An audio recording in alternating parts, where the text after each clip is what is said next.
this is Sabina at Cross Keys Crafts.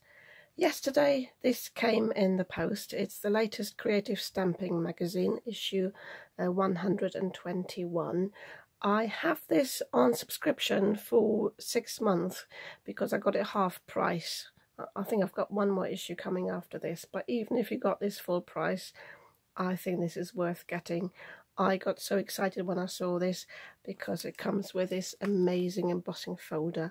I absolutely love leopard print for the occasion. I actually wore my jumper today, and yeah, I'm really pleased with this, and I will play around with that a lot.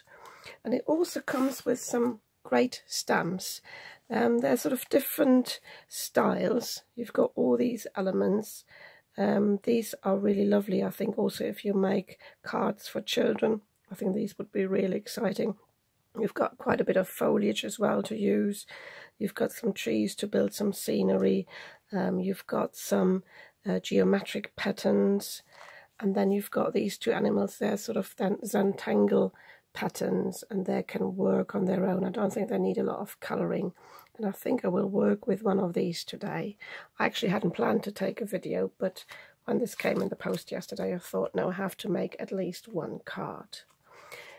Funnily enough, or maybe not funnily enough, because I love leopard print so much, I have got quite a bit of leopard print papers.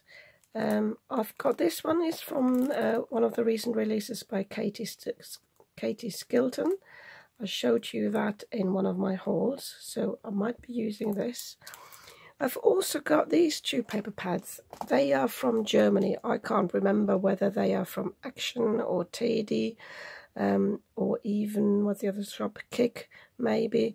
When I saw these, I couldn't resist. They are holographic papers. These are really bold colours, and these are more the, I'd say more, but a bit more natural colours in black and white and sort of earthy colours. So yeah, I might use some of them. But I also showed you this in a recent haul. This has got some leopard print in as well, which is quite useful. It also has got the leaf print here, which would work nicely with a jungle theme. Even got some tigers there. So I haven't really planned the card yet. I wanted to start with embossing a piece of paper. I have to decide on the colour now and then go from there. So I have flicked through my cardstock and I decided to create two cards. One with this zebra print, and then most possibly the zebra stamp. I want this to be a bit more of an adult card, elegant card. And then I decided to use this pink print, and I just wanted to show you I don't have the actual leopard print left anymore of this one. I just wanted to show you the difference with the blue cardstock.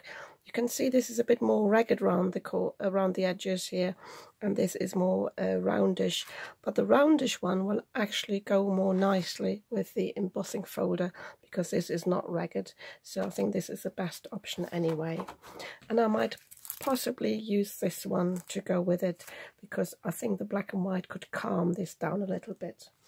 And also a little tip on the side, this came with the embossing folder.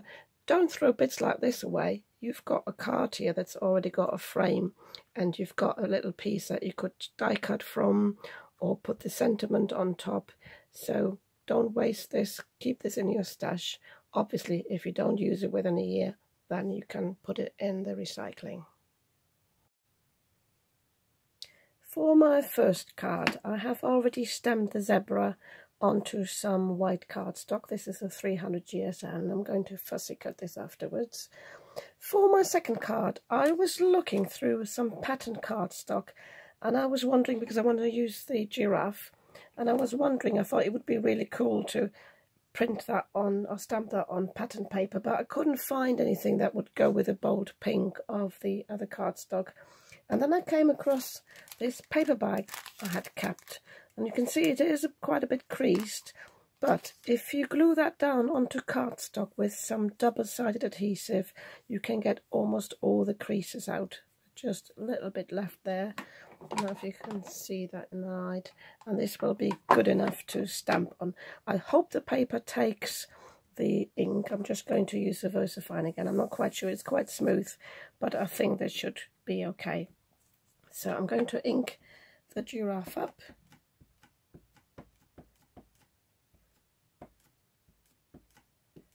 Making sure it's taking ink everywhere.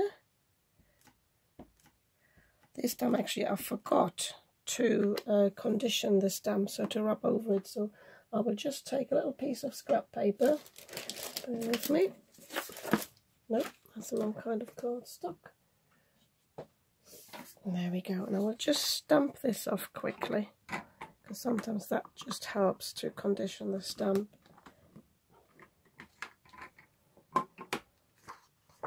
So, especially with the magazine stamps, it's always useful to do that, because they have usually have some residue on them from the production. Yeah, and I can already see that the ink stays on the stamp differently. I've got a little hair here.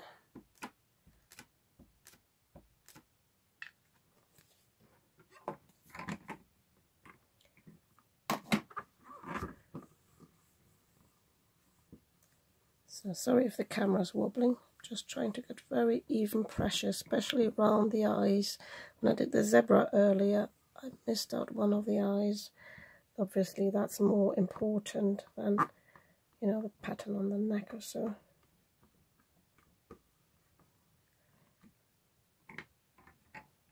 Yeah, I'm pleased with this. I think that looks really cool. So I'm leaving that to dry, and then I start preparing my other pieces of cardstock. For this second card, for my embossing folder, I have chosen a strip of this holographic paper. And the reason why I've only got a strip is, first of all, I think it will be a bit too overpowering if I have more than that. And I know I want to divide the card. The second thing is I actually measured this because I want to create a 5x7 card. And obviously the embossing folder isn't long enough, but normally embossing folders are, and so is this one. It's a continuous one, so you can actually add another piece at the bottom. But first of all, this is not, it doesn't go sideways though, I think. It looks a bit funny here. But I've decided to feed this through the little gap here on the top, and then I can basically emboss the bottom bit of the strip, and then I can put it in again and do the rest of it. So, and that will give me a good length for the card that I need. I don't need the whole length, but I just cut this off my A4 cardstock. Always, though, don't forget, always mist your cardstock on the back. There's no point in misting it on the front, because obviously that's got a film on it. But if you mist the white cardstock on the back, the core basically, then that helps you to have a good imprint from the embossing folder. Again, I will do this off screen and come back and show you the result. No, I changed my mind. I will actually show you. So I've misted the piece of cardstock. You can see it does whirl around a bit. So, and I have aligned it, make sure it's sort of straight, and I've put it all the way through like this, and this can now go through my die cutting machine. You have to test your sandwiches. Every machine is different. I've got a Sizzix fold away, and I just need to take the base plate out. I just have the two thicker plates. So this is nicely embossed now. So, and if I'm not mistaken, because it's continuous, I should be able to just put this in the bottom now, and a bit tricky to see, but I should be able to get through. Maybe with a pattern it helps. So I had it in the middle. Am I doing it wrong?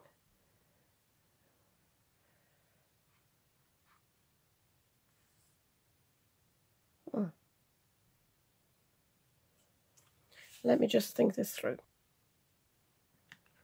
Okay, just wanted to show you this. I thought this was the continuation from this one, but the top one's actually left an edge there they didn't sort of stop straight, so I think it doesn't really matter now where I pop it in. So, because this would look a bit awkward now, I might just choose some other pieces here now and make it look a bit more natural. But normally you've got a continuous pattern with embossing folders, so I just pop this through again and then show you the finished result. So I've got a tiny edge here where the plate sort of came off and the embossing folder is stronger on the back, but I think once I've glued this down it won't be as obvious. So I'm pleased with this, and I've got now this big strip to play around with. So before I pack my stamping platform away, I want to stamp the sentiments. And when I got the magazine yesterday, I looked at this, and this says life is either a daring adventure or nothing. And I thought, this is a bit weird. I don't really like this quote.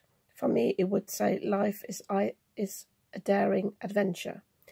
And that's not a problem for me, because I can cut the stamp apart. And I've shown this before in a video.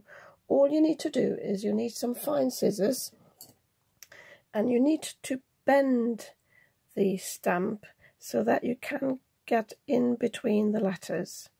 So by doing that, I can just cut along here, and I'm only touching the base of the stamp.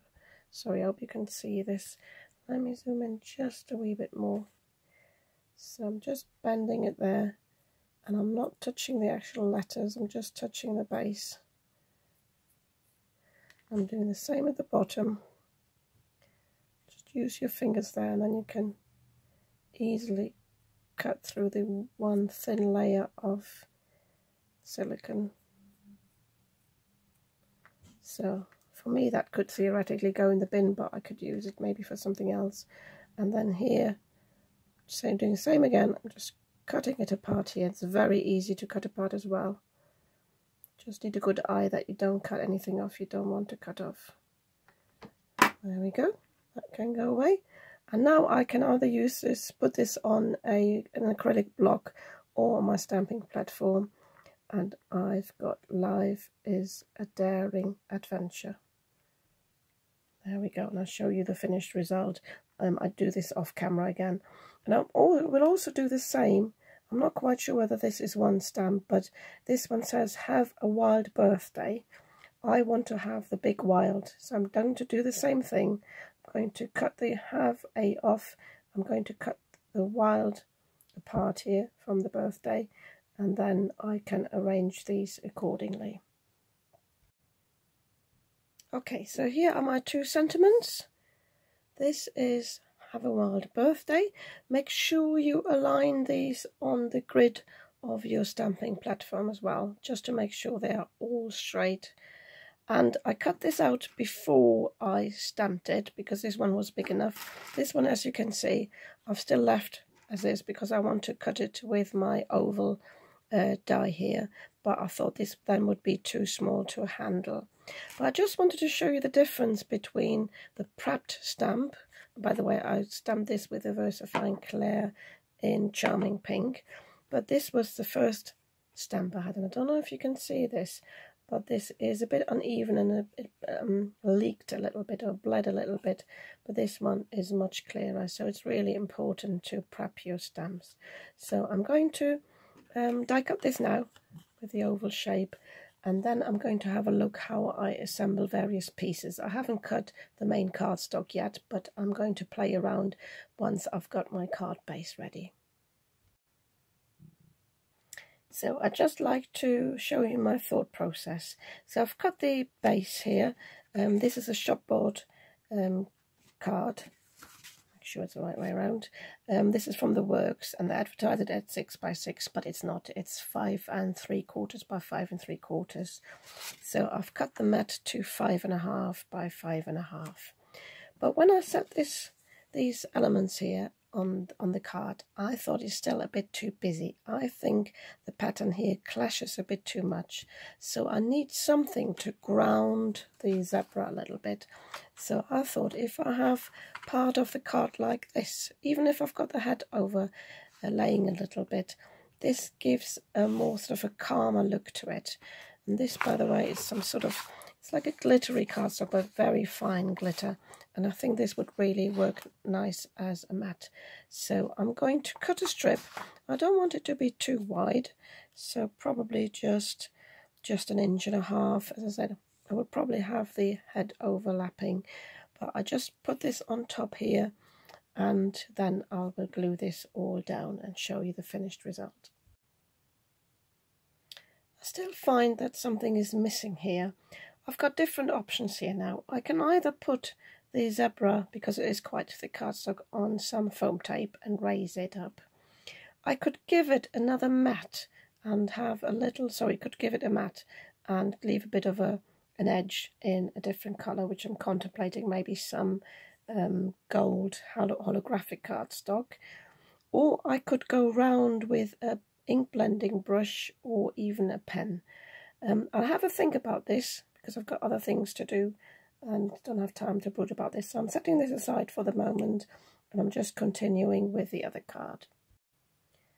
Before I cut the card base here, or the mat rather, for the card base here, I'm using this Shopboard 5x7, but again it's shorter. It's only 6 7/8 by 4 7/8. So before I stick these on, I will just stick these together on the back with some sellotape, because then I can cut this in one piece and I don't have to work out how wide is this and how much do I need to cut there. But obviously you could cut them separately. So same problem with the second card. I don't really like this. In my head it looked good and I thought it would be a good idea to mix and match this pattern, and I do like the giraffe with the stripes, but I don't think it works here. First of all, it looks like now the two pinks clash a bit too much. It probably would have worked on the silver a bit better, but I will keep this for a different project, and I will just stamp it either on white, or I will stamp it on a pink cardstock, a solid pink cardstock. I'll have a think about this. I think now in my crafting I've reached this point where I need to take a break and then come back to these cards later. So I'll see you later with my hopefully good results. So it is 5 hours later or more. I completely forgot about the cards because I was busy going out for lunch and doing some work. But when I came back and just remembered to finish these cards, it was quite easy. So that's another little tip for me. If you find you lose your mojo with a card and you don't know how to continue, put it aside, do something else, and then possibly come back to it. So what I decided to do with this one is, as I said before, I told you a few options I had. It wasn't sticking out enough, so I just used my Distress Oxide Vintage Photo, and I took my blending brush and I went all around the zebra, but I also did the same with this circle. Don't know if you can see that. It's just in what I just did. I just swiped my ink blending brush around this, and that just gives a bit of dimension, just sets it off a little bit. But then with the gold and the metallic here, I found that the plain stamp didn't quite work. It was a bit plain. So I just went over it with my Wink of Stella, the clear one. So I've got a hint of sparkle. I don't know if you can catch that. And the other thing I'm going to do is, and I like to do that when I've got animal eyes, I'm just using a black gel pen. I always test it on a piece of paper first, make sure it rolls nicely, and I just go over the eyes, and I always find that the eyes then pop a bit more and make the whole animal look a bit more realistic. I try to avoid bits where there is a white speck, so I always find that really works, so I leave that to dry. So I'm back at my crafty table. I have been crafting other things in the meantime, as you can see from my inky fingers, and I have created a few things. First of all, I decided to dismiss the giraffe and go for the leopard stamp instead, to go with the background here with the embossed bit and the pattern paper. And I decided to put it on some holographic paper, and I did put, colour it in a bit in pink just to tie the background colour in a little bit, and that gave him or her some green eyes. But as you can see, I decided to change the direction, because when I printed this, stamped this, I smudged a bit of ink onto the background here. What I did was, silly mistake, I actually rested the lid of the ink pad on here. So, because it's difficult when you've got it up like this to actually put something up there, I decided to change the direction so I can rescue this and to put some embellishments around here. So I basically decided to cover this with a bit of foliage, and then I can pop this in the middle. And I decided not to add a sentiment here, but I can do this at a later date. I might actually move these up a little bit so I can put a sentiment down here, or I can put one on the top. So all I need to do now is glue these down, and I keep it flat. Oh, by the way, this is the same die, but I cut it once from the front and once from the back to have the opposite direction. And if you then pop it through the die cutting machine again without the die, just to flatten it out, it's almost invisible which one's the positive and the negative. And I just put some Wink on Stella on this again because I think I like to think it goes with the shine of the holographic paper.